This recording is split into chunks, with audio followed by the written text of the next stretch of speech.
हर हर महादेव सभी को। जय श्री हरि विष्णु। सभी का एक बार फिर से स्वागत है हमारे चैनल में। आप सभी को रमा एकादशी की हार्दिक शुभकामनाएं। आइए आज के दिन सुनते हैं रमा एकादशी की व्रत कथा, जिससे भगवान विष्णु और माँ लक्ष्मी की कृपा सभी पर बनी रहे। एक बार की बात है, युधिष्ठिर महाराज ने कहा, हे जनार्दन, हे सभी प्राणियों के रक्षक, कार्तिक महीने में कृष्ण पक्ष में आने वाली एकादशी का क्या नाम है? कृपया करके मुझे यह पवित्र ज्ञान प्रदान करें। तब परम भगवान श्री कृष्ण ने कहा, हे राजाओं में श्रेष्ठ, कृपया सुनिए जैसा मैं आपको सुनाता हूँ। कार्तिक माह के अंधेरे भाग में आने वाली एकादशी को रमा एकादशी कहा जाता है। यह बहुत शुभ है क्योंकि यह सभी बड़े पापों को तुरंत मिटा देती है और आध्यात्मिक धर्म का मार्ग प्रदान करती है। अब मैं आपको इसका इतिहास सुनाऊंगा और महिमा भी बतलाऊंगा।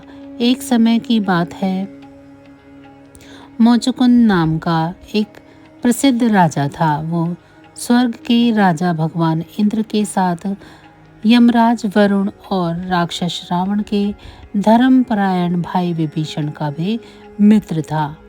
मुचुकुंद हमेशा सच बोलता था और लगातार मेरी भक्ति करता था, लेकिन क्योंकि वो धार्मिक सिद्धांतों के अनुसार शासन करता था, इसीलिए उसके राज्य में कोई भी अशांति नहीं थी। उस मुचुकुंद की एक बेटी थी जिसका नाम एक पवित्र नदी के नाम पर चंद्रभागा रखा गया था और राजा ने उसका विवाह चंद्रसेन के पुत्र शोभन से कर दिया। एक दिन शोभन एकादशी के शुभ अवसर पर अपने ससुर के महल गया। इस यात्रा में शोभन की पत्नी चंद्रभागा को बहुत चिंतित कर दिया, क्योंकि वह जानती है कि उसका पति शोभन शारीरिक रूप से बहुत कमज़ोर है और एक दिन के उपवास की तपस्या सहन करना भी उसके लिए सामर्थ्य नहीं हो पाएगा। जब शोभन अपने ससुर की नगरी में पहुंचा, तब वहां पे एकादशी के एक दिन पहले यानी दशमी के दिन एक बहुत बड़ा ढोल बजा और घोषणा हुई कि श्रीहरि के पवित्र दिन एकादशी पर किसी को भोजन नहीं करना है। जब शोभन ने इस ढोल की आवाज़ सुनी तो उसने अपनी पत्नी से कहा, हे सुंदरी, मुझे अब क्या करना चाहिए? कृपया करके मुझे बताओ, मैं अपने जीवन को कैसे बचा सकता हूँ? मैं तो बहुत कमज़ोर हूँ और इस व्रत को सहन नहीं कर पाऊँगा। आपके पिता की शक्ति का पालन मैं कैसे करूँ और साथ ही हमारे मेहमानों को भी कैसे संतुष्ट करूँ? चंद्रभागा ने अपने पति, मेरे पिता के यहाँ कोई भी, या यहाँ तक कि हाथी घोड़े भी सभी इस व्रत का पालन करते हैं। मनुष्य की तो बात ही क्या, एकादशी पर कोई भी जानवर भी भोजन नहीं करता। वास्तव में किसी भी जानवर को श्री हरि के पवित्र दिन एकादशी पर अनाज, पत्ते, भूसा, यहाँ तक कि पानी भी नहीं दिया जाता। आप तो इस उपवास से कैसे ही बचेंगे? मेरे प्यारे पति, अगर आपको कुछ खाना ही है तो आपको तुरंत यहाँ आ जाना चाहिए। अब दृढ़ विश्वास के साथ निर्णय ले कि आपको क्या करना है। तब राजकुमार शोभन ने कहा, मैंने एकादशी के पवित्र दिन उपवास करने का निर्णय लिया है। अब जो मेरे भाग्य में होगा वही होगा। ऐसा निर्णय करके शोभन ने इस एकादशी पर उपवास करने का प्रयास किया, लेकिन वो अत्यधिक भूख और प्यास से असहनीय रूप से व्याकुल हो गया। अंततः सूर्य पश्चिम में अस्त हो गया और शुभ रात्रि के आगमन से सभी वैष्णव बहुत ही प्रसन्न हुए। हे युधिष्ठिर, सभी भक्तों ने मेरी यानी श्रीहरि की पूजा करके रात भर जागरण का आनंद उठाया, लेकिन उस समय राजकुमार शोभन के लिए वो रात बहुत ही असहनीय हो गई। और फिर जब द्वादशी के दिन सूर्योदय हुआ तो राजकुमार शोभन की मृत्यु हो चुकी थी। अब राजा मुचुकुंद ने अपने दामाद के अंतिम संस्कार का निरीक्षण किया और अग्नि के लिए लकड़ियों का एक बड़ा सा ढेर इकट्ठा करने का आदेश दिया। लेकिन उन्होंने अपनी पुत्री चंद्रभागा को अपने पति के साथ चिता पर न बैठने का आदेश दिया। इस प्रकार चंद्रभागा अपने मृत पति के श्राद्ध के सभी शुद्धि और अनुष्ठान करने के बाद अपने पिता के घर में ही रहने लगी। भगवान श्री कृष्ण ने आगे कहा, हे राजन श्रेष्ठ युधिष्ठिर, यद्यपि शोभन की मृत्यु रमा एकादशी व्रत के कारण हुई, लेकिन उसके पुण्य के कारण वो मृत्यु के बाद मदराचल पर्वत की चोटी पर स्थित एक राज्य का शासक बन गया। यह राज्य देवताओं के नगर जैसा ही था। इस राज्य की इमारतों की दीवारों में अनगिनत रत्न जड़े हुए थे जो प्रकाश बिखेर रहे थे। उस राज्य के स्तंभ मणि से बने हुए थे और सोने, चांदी, हीरे मोती की चमक हर जगह बिखर रही थी। जब शोभन श्वेत छत्र के नीचे सिंहासन पर बैठे तो सेवकों भी उनको पंखा कर रहे थे। उनके सर पर एक शानदार मुकुट था, कानों में सुंदर कुंडल थे, गले में हार और भुजाओं में रत्न जड़ी बाजूबंद और कंगन थे। उनकी सेवा गंधर्व और अप्सराएं कर रही थी। सचमुच वे दूसरे इंद्र के समान प्रतीत हो रहे थे। और फिर एक दिन सोम शर्मा नाम का एक ब्राह्मण जो मुजुकुंद के राज्य में ही रहता था, विभिन्न तीर्थ स्थानों की यात्रा करते हुए शोभन के राज्य में आ पहुंचा। ब्राह्मण ने शोभन को उसके पूरे तेज में देखा तो सोचा, यह तो अपने राजा मुकुंद का दामाद हो सकता है। जब शोभन ने उस ब्राह्मण सोम शर्मा को आते हुए देखा तो शोभन ने तुरंत अपने आसन से उठ और उनका स्वागत किया। शोभन द्वारा आदरपूर्वक प्रणाम करने के बाद उसने ब्राह्मण से उनका कुशल क्षेम पूछा। शोभन ने अपने ससुर, अपनी पत्नी और नगर की सभी निवासियों के स्वास्थ्य और कल्याण के बारे में भी पूछा। तब सोम शर्मा ने कहा, हे राजन, आपके ससुर के राज्य में सभी निवासी और प्रजा कुशल है। आपकी पत्नी चंद्रभागा, आपके परिवार के अन्य सदस्य भी कुशल हैं। पूरे राज्य में शांति और समृद्धि है। लेकिन एक बात है कि मैं आपको यहाँ पाकर बहुत आश्चर्यचकित हूँ। कृपा करके यहाँ आने के बारे में बताएं। किसी ने भी ऐसा सुंदर शहर नहीं देखा। कृपा करके मुझे बताएं कि आपको यह कैसे प्राप्त हुआ। राजा शोभन ने अपनी कहानी सुनानी शुरू की। उन्होंने कहा, मैंने रमा एकादशी का पालन किया था। मुझे इस शानदार शहर पर शासन करने का अवसर मिला, लेकिन इसकी यह सारी भव्यता अस्थायी है। मैं आपसे इस कमी को ठीक करने के लिए विनती करता हूँ। आप देखते हैं, यह केवल एक क्षण भर भिंगुर शहर है। इस भौतिक दुनिया का एक स्थान है। मैं इसकी सुंदरता और महिमा को स्थायी रूप से कैसे दे सकता हूँ। मैं चाहता हूँ कि इस शहर की सुंदरता और महिमा हमेशा के लिए बनी रहे। इसके लिए मुझे क्या करना होगा? कृपया अपने निर्देशों से मुझे बताएं।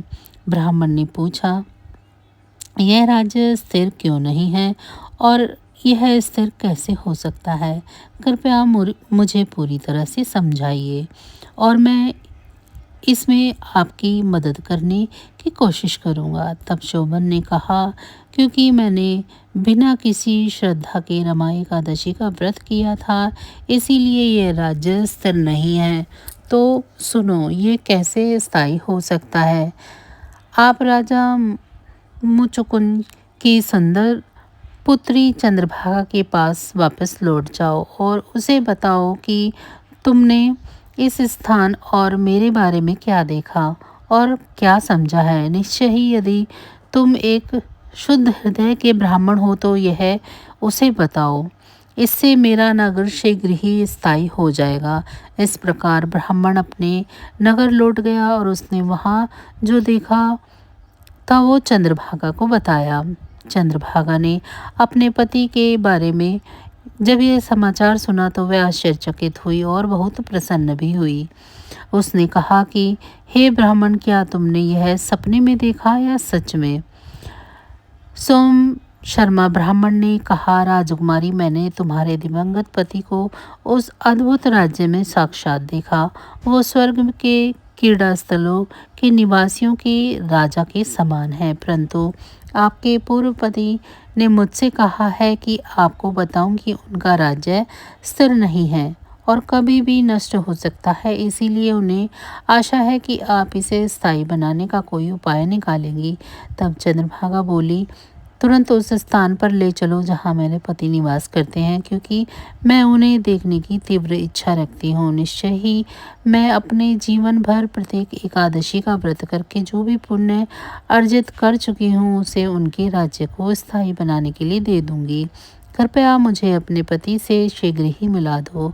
कहा जाता है जो बिछड़े व्यक्तियों को मिला दे उसे बहुत पुण्य प्राप्त होता है। तब विनम्र ब्राह्मण सोम शर्मा चंद्रभागा को शोभन के तेजस्वी राज्य में ले गए, लेकिन वहां पहुंचने के पहले वह मंदराचल पर्वत की तलहटी में वामदेव के पवित्र आश्रम में रुके और उन्होंने वामदेव को अपनी सारी बातें बतलाईं। वामदेव ने उनकी कहानी सुनकर वेदों के मंत्रों का पाठ किया और पवित्र जल से चंद्रभागा पर छिड़का। वामदेव जैसे महान ऋषि के अनुष्ठानों के प्रभाव से अनेक एकादशियों के व्रत से अर्जित जो पुण्य था उसने चंद्रभागा के शरीर को दिव्य बना दिया। आनंदित विस्मय से चमकती आंखों वाली चंद्रभागा अपनी यात्रा पर आगे बढ़ी। जब शोभन ने अपनी पत्नी चंद्रभागा को मंदराचल पर्वत पर अपनी ओर आते हुए देखा तो वह आनंद से अभिभूत हो गया और बहुत प्रसन्न और उल्लास से उसे पुकारने लगा। उसके आने पर उन्होंने उसे अपनी बाई ओर बिठाया। चंद्रभागा ने कहा, हे प्रिय, परम प्रिय, अब मैं आपको कुछ ऐसा बताती हूँ जिससे आपको बहुत लाभ होगा। जब मैं 8 वर्ष की थी तभी से मैं प्रत्येक एकादशी का नियमित रूप से और पूर्ण विश्वास से उपवास करती आ रही हूँ। यदि मैं अपना सारा संचित पुण्य आपको दे दूँ तो आपका यह राज्य निश्चित से ही स्थायी हो जाएगा और इसकी समृद्धि महाप्रलय आने तक और बढ़ती रहेगी। तब भगवान श्री कृष्ण ने युधिष्ठिर को इस प्रकार संबोधित करना जारी रखा। भगवान ने कहा कि इस प्रकार चंद्रभागा ने जो सुंदर रूप से बेहतरीन आभूषणों से सुसज्जित थी, उसका शरीर अत्यंत दिव्य था। उसने अपने पति के साथ शांति और सुखमय जीवन आरंभ किया। रमा एकादशी के प्रभाव से शोभन को मंदराचल पर्वत की चोटियों पर अपना राज्य मिल गया, जो उसकी सभी मनोकामनाओं को पूर्ण करने वाला और दिव्य कामधेनु दुधारू गाय के समान शाश्वत सुख देने वाला था। हे राजन, मैंने तुम्हें कार्तिक मास के कृष्ण पक्ष में पड़ने वाली रमा एकादशी की महिमा सुनाई। जो कोई भी प्रत्येक मास के शुक्ल पक्ष और कृष्ण पक्ष दोनों में पवित्र एकादशियों का व्रत करता है वह निसंदेह ही ब्रह्म हत्या के पाप से भी मुक्त हो जाता है। व्यक्ति को महीने के शुक्ल पक्ष और कृष्ण पक्ष में आने वाली एकादशियों में भेद नहीं करना चाहिए, जैसे कि हमने देखा है कि दोनों ही इस संसार में सुख प्रदान कर सकती हैं और बहुत ही पापी और पतित आत्माओं को भी मुक्त करा सकती हैं। इस प्रकार काली या सफ़ेद गाय भी समान रूप से ही उत्तम दूध देती है। इसी प्रकार कृष्ण पक्ष और शुक्ल पक्ष दोनों की एकादशियां समान रूप से पुण्य देती है। अंत में जन्म मृत्यु के चक्र से भी मुक्ति दिलाती है। जो कोई भी रमा एकादशी के इस पवित्र दिन की महिमा के इस वर्णन को सुनता है वह सभी प्रकार के पापों से मुक्त हो जाता है और भगवान विष्णु के परम धाम को प्राप्त करता है। तो यह थी श्री कृष्ण द्वैपायन वेदव्यास ब्रह्म वेदरथ पुराण से पवित्र कार्तिक कृष्ण एकादशी या रमा एकादशी की महिमा का वर्णन। तो आज आपको यह रमा एकादशी की कहानी कैसी लगी कमेंट बॉक्स में ज़रूर बताइए। आज की ये कथा अच्छी लगी हो तो लाइक करें और साथ ही अभी तक हमारे चैनल को सब्सक्राइब नहीं किया हो तो सब्सक्राइब करना ना भूलें। धन्यवाद।